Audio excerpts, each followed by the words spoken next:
Can everybody hear me okay? All right, good. Good afternoon, everyone. I'd like to welcome all of you to Wahconah's annual Civility Assembly. It's become a tradition here at Wahconah to gather every February as a school to celebrate civility. If you were to look up what it means to be civil in the dictionary, you'll see references to being polite or courteous.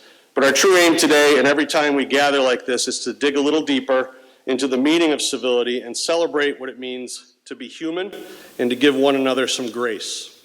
MCAS tests, GPAs, and AP scores have their degree of importance, but we are setting aside some time today to remind ourselves of what is truly important in life and to hold ourselves accountable to that ideal. That is why we call this the Civility Assembly. We have a number of folks in attendance today who are not aware of what Civility Assembly is. So for those who are not aware, here's a little history lesson. First, Civility Assembly took place 26 years ago during a somewhat different time here at Wahconah. Just to be clear, we're talking about 1998.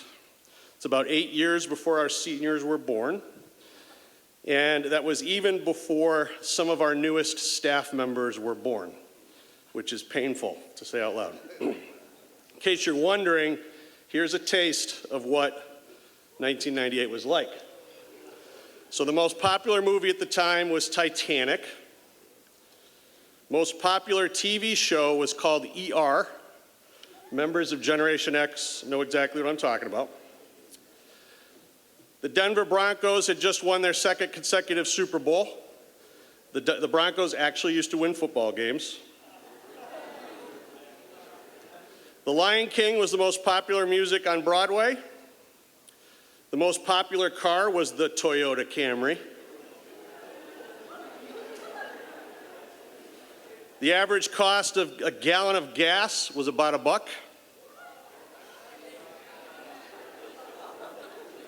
Computers looked like this,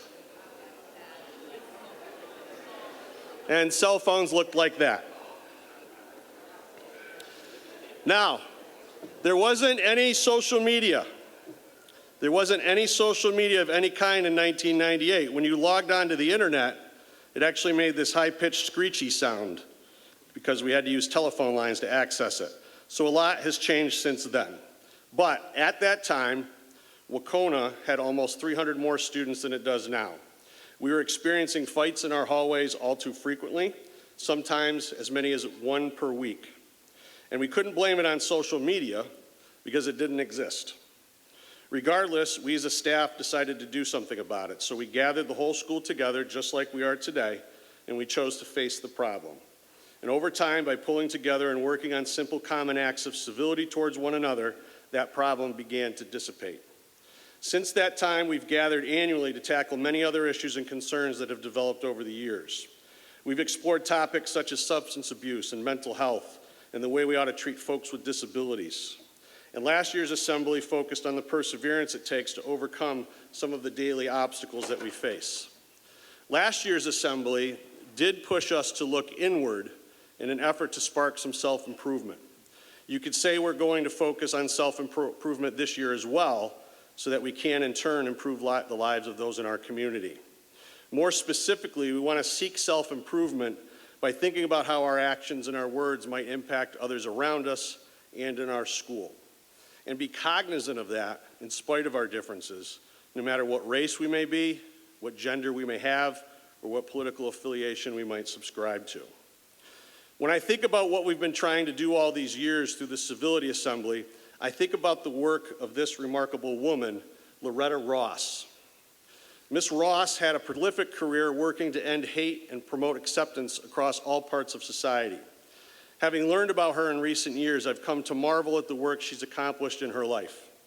One of the things she grew sick of over time was what she calls call-out culture, though most people today call it cancel culture.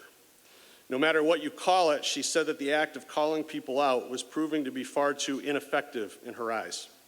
She said that this approach, while intended to shine a light on real societal problems, was actually having an adverse effect on people and society in general by invoking the fear of being targeted, thereby forcing people to avoid important and sensitive conversations that could otherwise foster important relationships. She believed that calling people out doesn't really foster true self-improvement, which is the only way to go about creating real change. In response to this, and in keeping with her work as a civil rights activist, and being true to her beliefs, she began to study something she had worked against her entire life: white supremacy. She felt the best thing for her to do was to go to these people, to talk to them. So she started going to Ku Klux Klan rallies and meetings. While she vehemently opposed everything the KKK stands for, she says that her goal was to simply learn more about them and to get them to learn more about her, especially her struggles as an African American woman. She wanted to use this knowledge to call people in and educate them, not push them away by calling them out. Loretta Ross once said that calling in practices are so important. It's imperative to ensure that we don't grind each other up and harm each other out of our despair and drama. I think the reason why we have chosen to hold the Civility Assembly each year for 26 years is very much rooted in Loretta Ross's thinking, to call everyone in and work on a problem together.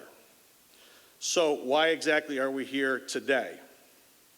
German writer and statesman Johann Wolfgang von Goethe, try pronouncing that one, once said that nothing shows a man's character more than what he laughs at.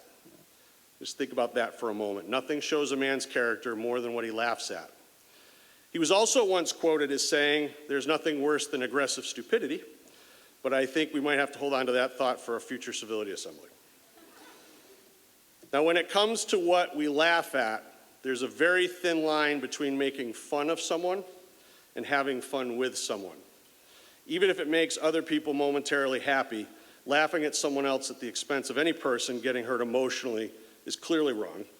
And here's the thing, every single person in this room knows this. Even every single 14-year-old in this room knows it to be true. And yet, it still happens all too often, admittedly right here in our own community. This is probably a good moment to pause and ask ourselves why we get caught up in making fun of others or generally being unkind. Here are several reasons to consider. One, you might be trying to ingratiate yourself into a certain crowd. Two, you might want to deflect negative attention off of you and onto someone else. Or three, because you're insecure. But odds are it's probably all of those things. And it's very easy to fall into the habit or trap of getting caught up in making fun of others. Our social media feeds reinforce this as well. And as someone recently reminded me, funny will always be cool, and what we view as funny is unfortunately becoming meaner and meaner. Now, I'm not saying all of this to depress or shame you. I certainly don't want to call anyone out. But what I've said does apply to all of us, and what we're attempting to do today is an attempt to call everyone in under a larger umbrella of kindness and acceptance. You see, kindness and acceptance requires some work, and making fun of people, not caring about their feelings, projecting insensitivity towards others based on what we say or do or who they are, that's easy to do.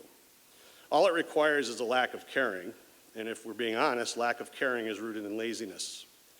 It's harder to be better than that, especially in present times. Making fun of others can become a habit, but being kind to others can become a habit too. So today, we're going to focus on the work it takes to be kind to and civil with others. You do not have to believe what others believe. You do not have to be friends with absolutely everyone, but we all share a moral obligation to treat each other well. In an effort to help celebrate this ideal, we're fortunate to have some special guests with us today, some of whom are here to listen to the message of today's assembly, and others are here to take part. First, I'd like to take a moment to welcome my colleagues, our building principals from the other schools around the district. A little round of applause for our principals.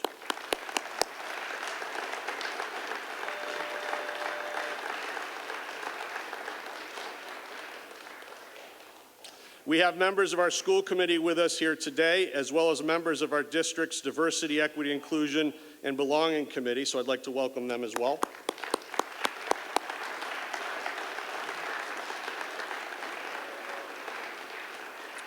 We have some local town officials and some Berkshire County or area superintendents that we would like to welcome to Wahconah today, so welcome to you.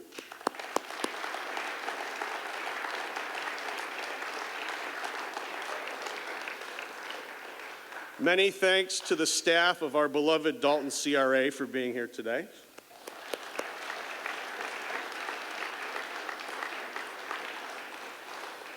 We'd also like to offer a special welcome to representatives from the Berkshire Resources for Integration of Diverse Groups in Education. Welcome to Wahconah today.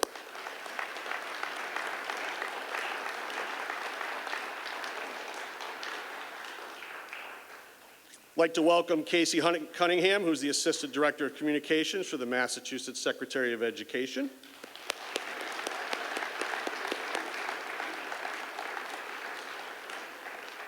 I'd like to welcome Kristen Aleko, who is the Director of the Western Mass Office for Governor Maura Healey. Thank you for being here.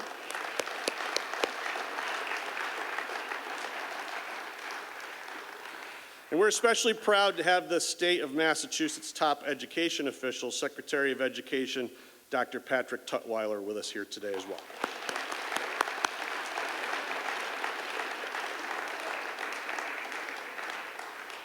Secretary Tutweiler has made time out of his busy schedule to come way out here to the Berkshires to help reinforce our central message of kindness by sharing some of his own thoughts and experiences with us.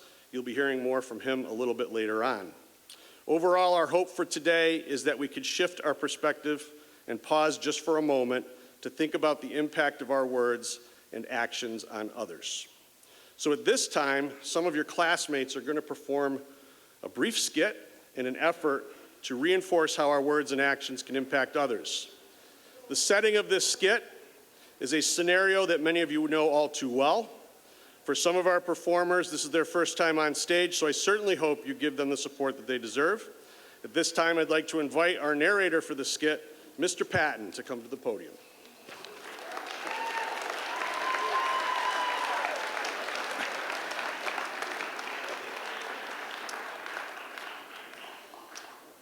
We now bring you to the end of the All-County Championship basketball game between the Blue Skies and the Gray Clouds.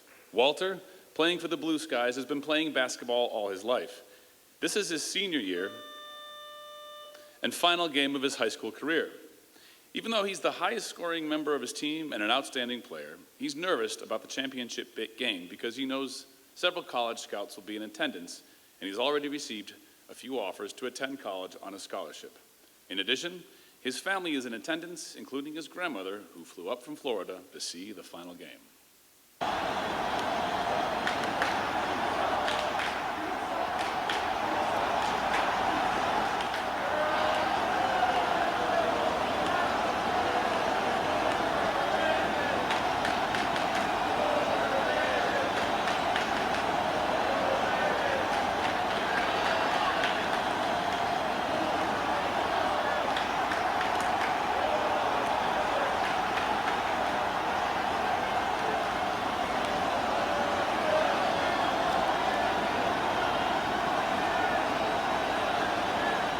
And it comes down to this: one shot to decide the winner of the championship game.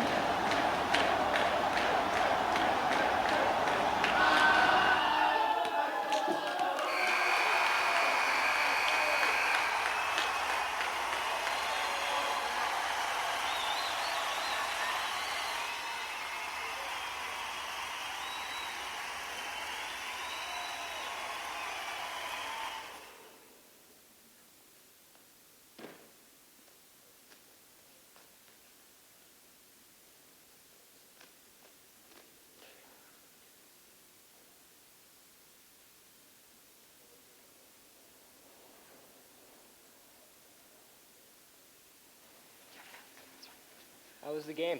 Oh, it was awesome. We won. We were chirping the other team the whole time, especially that kid Walter. Oh, heard about Walter. He's supposed to be a great athlete. Yeah? Well, we rattled his cage. How so? Oh, you know, just the normal stuff like everyone does, like chirping and chants, like he can't shoot. You proud of that? Oh, I don't know. Everyone was doing it, so I don't see a problem with it. There was lots of energy in the student section. How does that make you look? Me? I wasn't playing. It doesn't matter. That's not what I mean.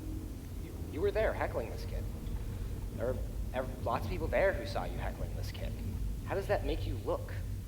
I don't know. How does that make me look as your dad?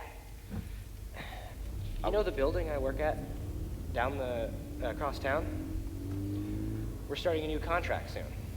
Walter's dad's gonna be on my team. Did you know that? No.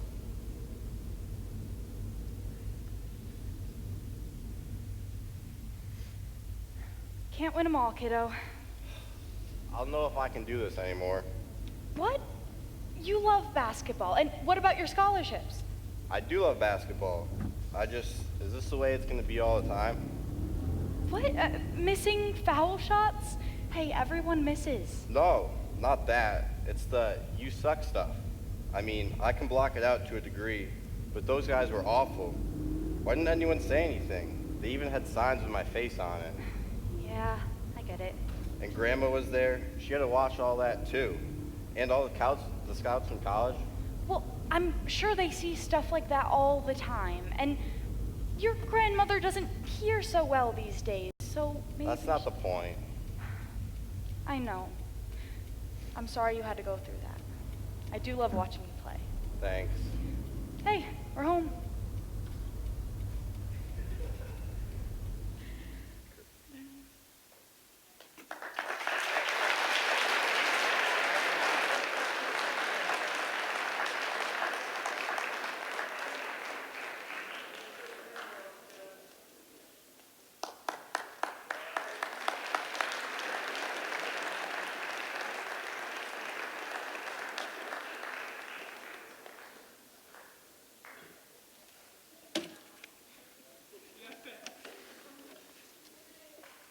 Little shout out for our rookie actors up there. It was pretty good.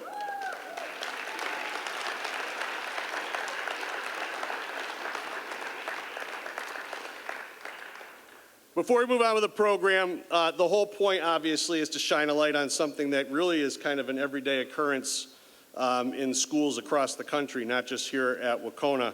So many thanks to the students who had the guts to get up on stage to share that with us. I know it's not easy to do that in front of your peers. I also hope that when you're in everyday situations like that, such as at a basketball game, for example, that you're cognizant of what you say and what your actions will be. You never know how your words and actions may impact others. Now, as I said earlier, we're very excited for our special guest today. In just a moment, we will introduce him, but before we do, I'd like to acknowledge, for those who are not aware, that we have a very active student organization here at Wahconah called No Place for Hate, which is trained and supported by the Anti-Defamation League. Over the last several years, No Place for Hate has worked to inform, educate, and celebrate diversity and inclusivity here at our school. I'm particularly proud of the fact that they've actually conducted lessons for their peers in our social studies classes, and they even presented to our entire staff at 3 separate faculty meetings over the last couple of years. So with that in mind, I would ask that all members of No Place for Hate come forward and gather in front of the stage as No Place for Hate Vice President B. Gillespie and Superintendent Leslie Blake Davis introduce our guest speaker for today. Thank you.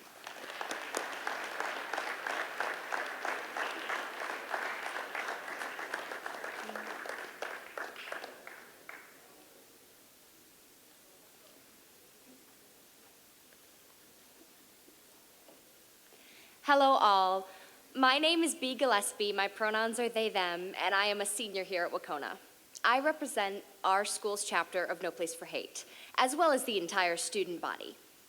I've lived my whole life in this school district, and as an advocate for inclusivity and kindness, I'd like to say a few words to the Secretary of Education who is with us today.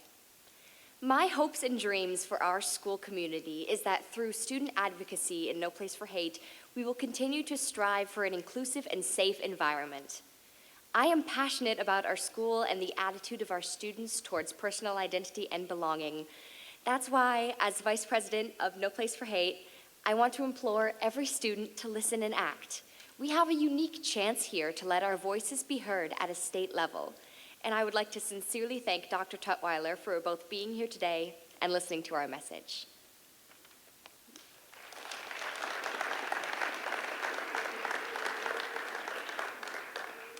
First and foremost, I want to thank the Secretary of Education for being here today in support of our journey toward creating learning spaces where all students, families, and staff embrace a culture that is welcoming, compassionate, kind, and inclusive. As you can see, our No Place for Hate student-led chapter began 5 years ago with just a handful of students. They are passionate activists towards standing up for social justice within our community, and I am so very proud of them. Furthermore, we have a dedicated team of high school teachers that understand and value student voice, which I am also grateful for. I am fortunate to be amongst these educators. I would also like to acknowledge that Wahconah has been recognized as a unified champion school. Both students and staff alike promote and create opportunities for students with disabilities to participate in sports and extracurricular activities through unified basketball, track, and our Best Buddies program. Our goals are lofty. We persevere and continue to reach for what we know to be right. I invited the Massachusetts Secretary of Education here today because of his demonstrated long-standing advocacy for equitable learning opportunities for all students across the Commonwealth. Dr. Tutweiler has served as a social studies teacher, headmaster of Brighton High School, principal of Wayland High School, dean of students at Westford High School, and instructional leader and superintendent of Lynn Public Schools. He earned his PhD in curriculum and instruction from Boston College in 2012. In 2013, he received the Mary Young Voice for Justice Award, and in 2021, he received the Boys and Girls Club of Lynn's Commitment to Youth Award. Throughout, he has been a fierce advocate for educational opportunities that uphold diversity, equity, inclusion, and belonging. Students and families are at the heart of his vision. It is my sincere pleasure to introduce the Massachusetts Secretary of Education, Dr. Patrick Tutweiler.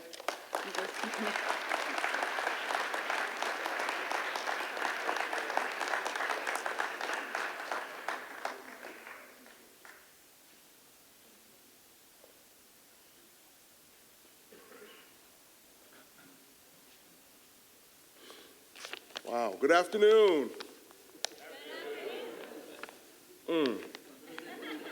Good afternoon. Come on, it is Thursday.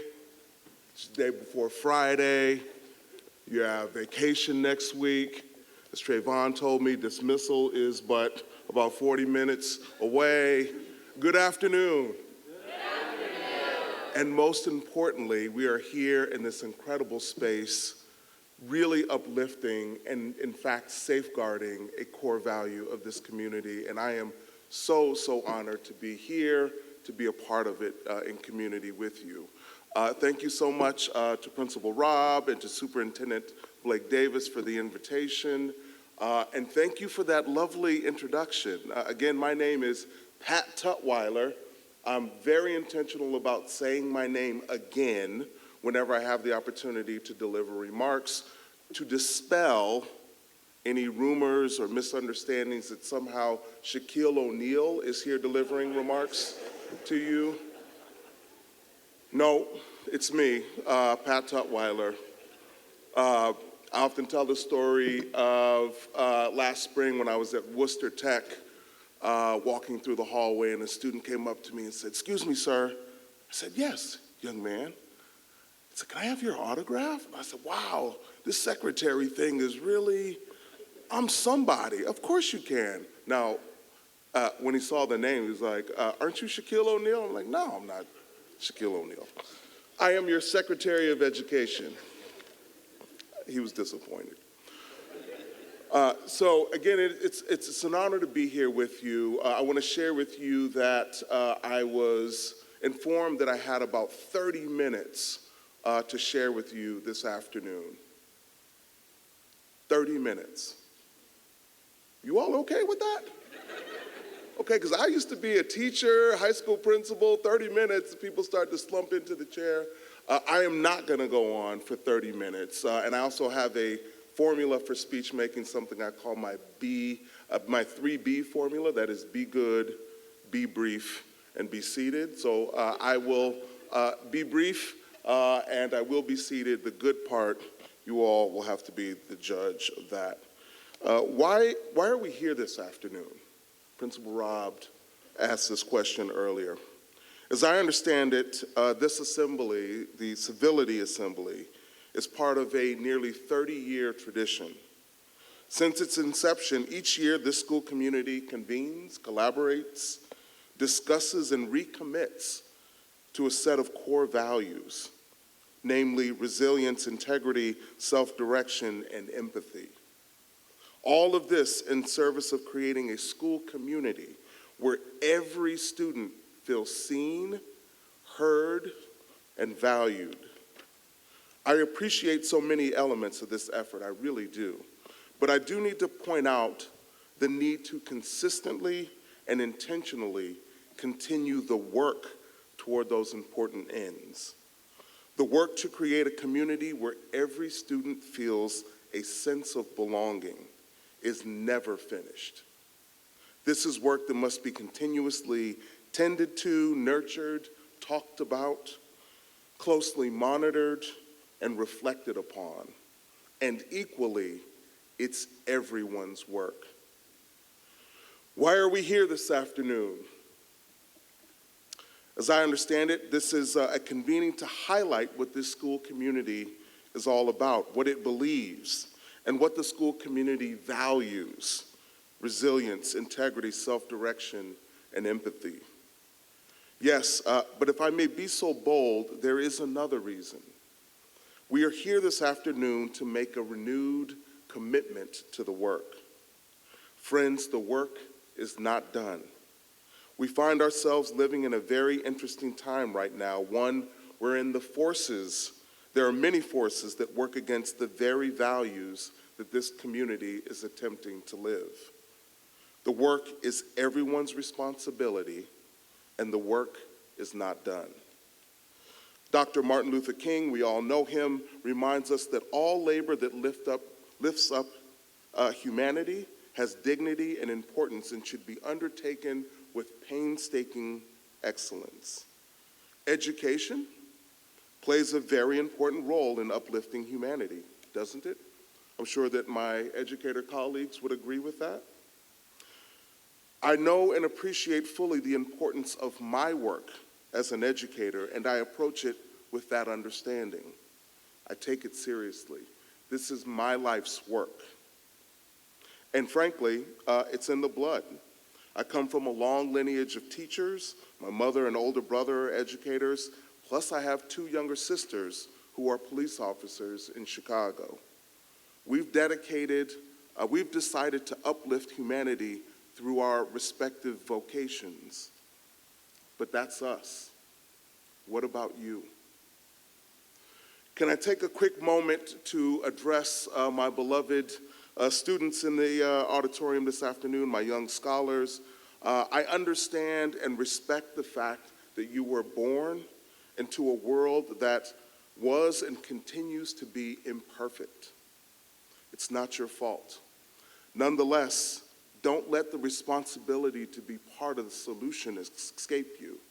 This is everyone's work. Now, what is today? What's today's date? February 5th. Principal Rob said the 15th. Then I heard someone else say the 15th.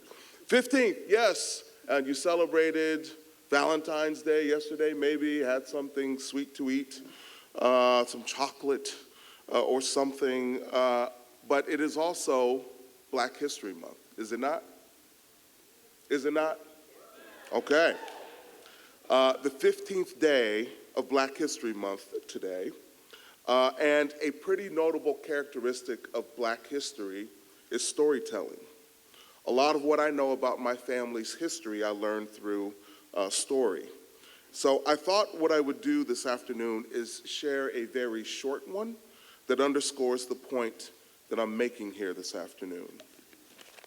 Now, I'm not young anymore, right? But as a kid, I recall my mother sharing her memory of April 5th, 1968. That's the morning after Dr. Martin Luther King Jr. was assassinated. She was an 18-year-old college student at the time attending a school on the north side of Chicago, Illinois. When news spread about the assassination, classes were canceled. My mother, her older sister, and a number of their friends needed to get home to the predominantly African-American west and south sides of Chicago. As they dismissed from school, they stepped out into the atmosphere in the community, which was one of intense anger, profound sorrow, fear, and raw disillusionment. My mother recounted that she was angry, but mostly overwhelmed by fear. Given the atmosphere, my mother and her friends feared that the normal modes of transportation, bus or train, might not be safe, and that fact that many lines had been canceled for safety.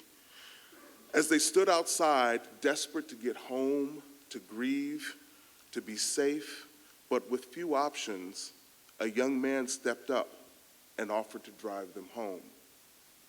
He was white. To this day, my mother feels deeply indebted to this individual. She never knew his name or if he was even a student, and she never saw him again. All she knows is that in that moment, he placed concern for a group of frightened students above any concerns he may have had for his own safety. All she knows is that he summoned the courage to pile 6 young black students into his car and drive into neighborhoods where thousands of African Americans had taken to the streets in response to Dr. King's death. Some angry, some sad, most both. He did so without ever sharing his name or asking for anything in return. That day, he was their hero. Though after that day, he retreated back into the fabric of the community, 4 decades later, he remains a hero to my mother. On this day and at this assembly, I fully appreciate the time and space to reflect on the core values of resilience, integrity, self-direction, and empathy. We all should. Immediately thereafter, it behooves us to acknowledge the fact that safeguarding these values requires work, and it's everyone's responsibility. Whether through one's vocation, like me as an educator, summoning the courage to do something extraordinary for someone else, like that young man did for my mother, or something even smaller, on this day, we need to make the recommitment to the work. That, my friends, is the reason why we are here. We've been following a similar practice, identifying our own values at my office, the Executive Office of Education, helping to refine our focus on our focus as we work with the Department of Elementary and Secondary Education, the Department of Higher Education, and the Department of Early Education and Care. If I may, I'd like to share them with you to give you a bit of an understanding of how we define our own role in creating safe, nurturing, and respectful spaces in schools and districts across the Commonwealth. Language that illustrates our commitments, the lens through which we will evaluate challenges, and the way that we work together as we contemplate the work in front of us. We promise to advance equity and inclusion because every student deserves an education system where we've eliminated barriers and practices that further existing disparities. We will maintain a holistic perspective because every student deserves an education system that encompasses the broad array of factors that impact their learning and development, including but not limited to mental and physical well-being and their hierarchical needs. We will embrace collaboration because every student deserves an education system that values and embraces the perspective, experience, and expertise of the communities it serves. We will champion innovation because every student deserves an education system that welcomes bold new ideas, sources input from a broad constituency, and strives for excellence through innovation. And just as we bring our passion for student success to this work, we will also bring encouragement of one another as colleagues. We will strive to center fulfillment because every student deserves an education system powered by joy and resilience. Those values, from equity to innovation, describe the North Star that we're envisioning for ourselves, for our schools, for our educators, and for all of you, our students. But we can't do that alone. We rely on partners in this room to carry out the investments and policies, the work needed to meet those goals. Now, I want to express appreciation both for the students who performed the skit and the No Place for Hate group that was standing up here before I came up. And I'm really heartened by the message that you're sending to the community about who you are and what you believe. The skit resonated in particular for me as it doesn't look like it anymore, but a former basketball player. What I'll share with you is that a long time ago when I played basketball, after every timeout, and this is as a college student, we used to break the huddle with a clap of the hands and a shout of the word together. Now, it seems somewhat cliche and maybe a little corny and embarrassing, but the meaning behind it is not.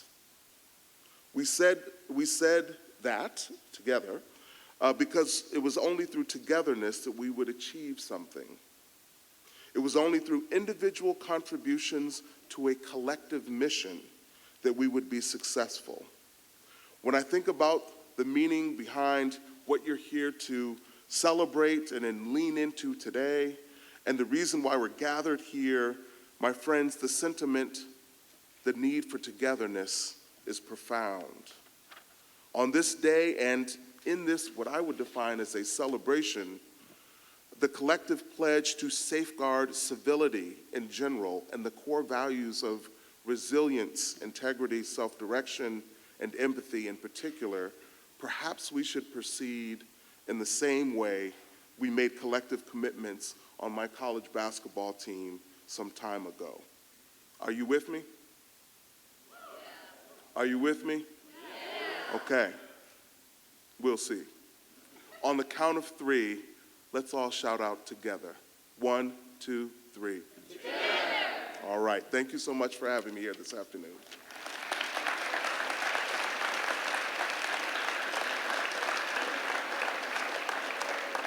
My pleasure. Yeah, absolutely. Hope that wasn't too long. No. Okay. Thank you very much, Secretary Tutweiler, for your thoughtful words. It means a great deal to our school that you were able to share your time with us today. On behalf of our school, we just have a small token of appreciation that we would like to give you so that you remember us fondly. So we have a baseball hat, Wahconah Warriors baseball hat for you. There you go. All right. Well, I hope this fits on my big head. Yeah, Here. well, Oh, it does. Good. All right, there we go. Thank you. Thank you.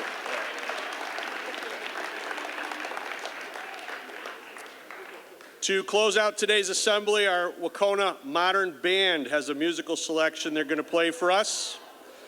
We think the song that they've chosen reinforces the message we hope will resonate with you as you leave today. So take it away, Wahconah Modern Band. Thank you so much.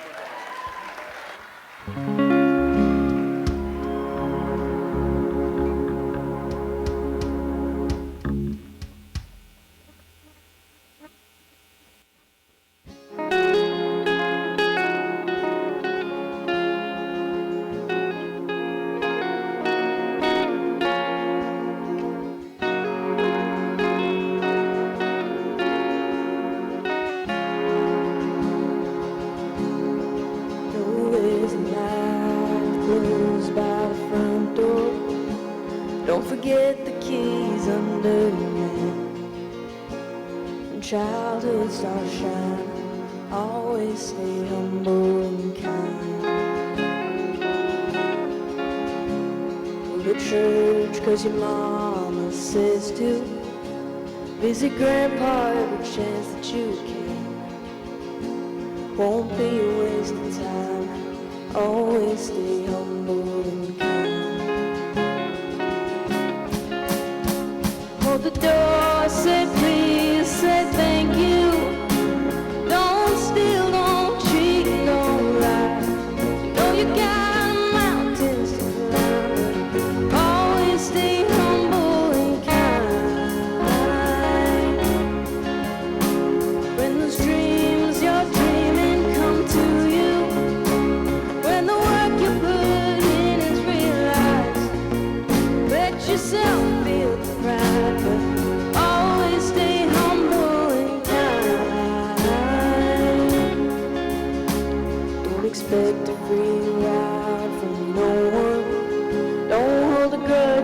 hardship, and here's why.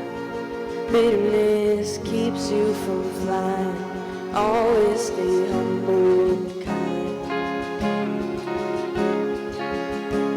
Know the difference between sleeping with someone and sleeping with someone you love. I love you ain't no pickup line, so always stay humble and kind. Hold the door, say please, say thank you. Don't steal, don't cheat, don't lie. Know you got mountains to climb, but always stay humble and kind. When the dreams you're dreaming come to you, when the work you put in is realized, let yourself feel the pride, but always stay humble and kind, yeah.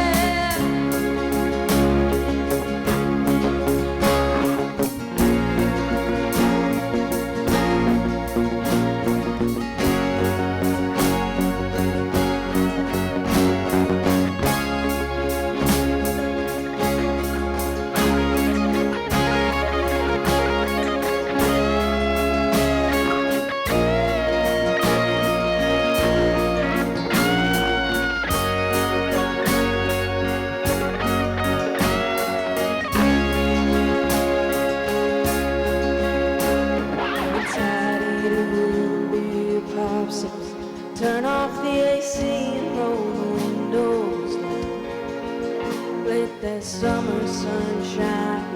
Always stay humble and kind.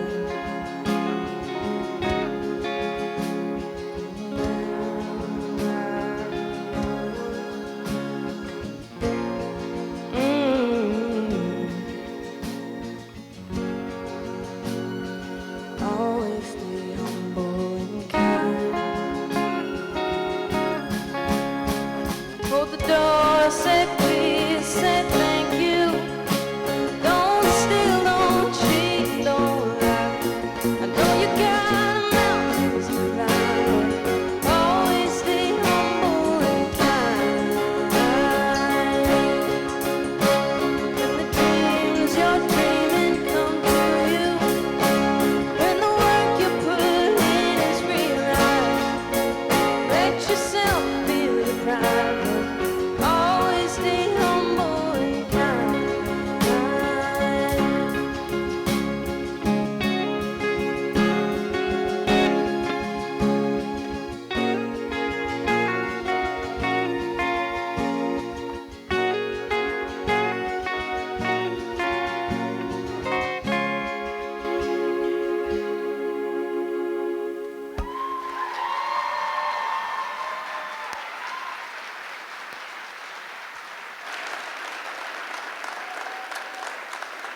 Now, listen up.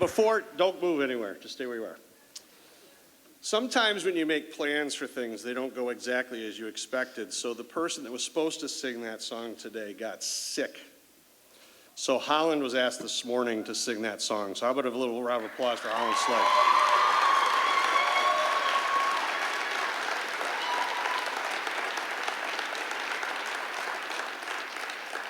I'm a baseball coach. That's what you call pinch hitting. All right, that's good. Thank you, guys.